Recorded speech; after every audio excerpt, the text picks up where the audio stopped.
इस वक्त बड़ी खबर आपको बता देते हैं, नेपाल के राष्ट्रपति के निजी आवास में प्रदर्शनकारी घुस चुके हैं। ये तस्वीरें इस वक्त आपके सामने। नेपाल में जेनजियों ने कैसे जगह जगह पर कब्जा कर लिया है।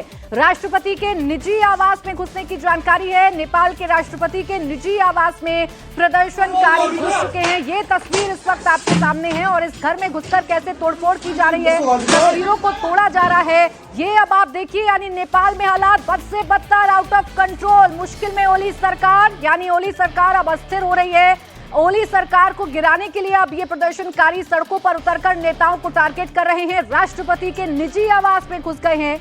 नेपाल के राष्ट्रपति के निजी आवास में घुसकर तोड़फोड़ की गई है। तस्वीरों को तोड़ा गया है, घर में रखे हुए सामान को, फर्नीचर को तोड़ा गया है।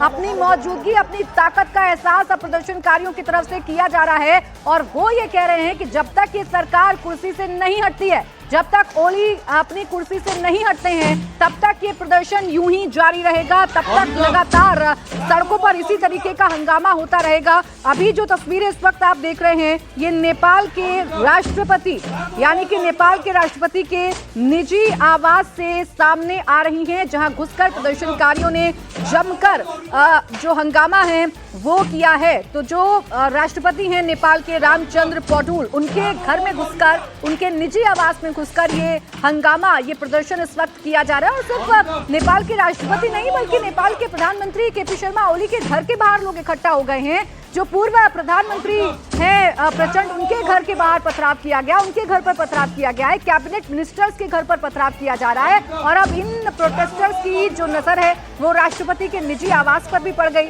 निजी आवास में घुसे और निजी आवास में घुसकर कैसे उनकी तस्वीरों को तोड़ा गया और अच्छी खासी संख्या में ये प्रदर्शनकारी राष्ट्रपति के निजी आवास में घुसे हैं। यानी जनता ने अब ये तय कर लिया है, जेनजियों ने ये तय कर लिया है, युवा प्रदर्शनकारियों ने अब ये तय कर लिया है कि सरकार को सत्ता में नहीं बने रहने देंगे।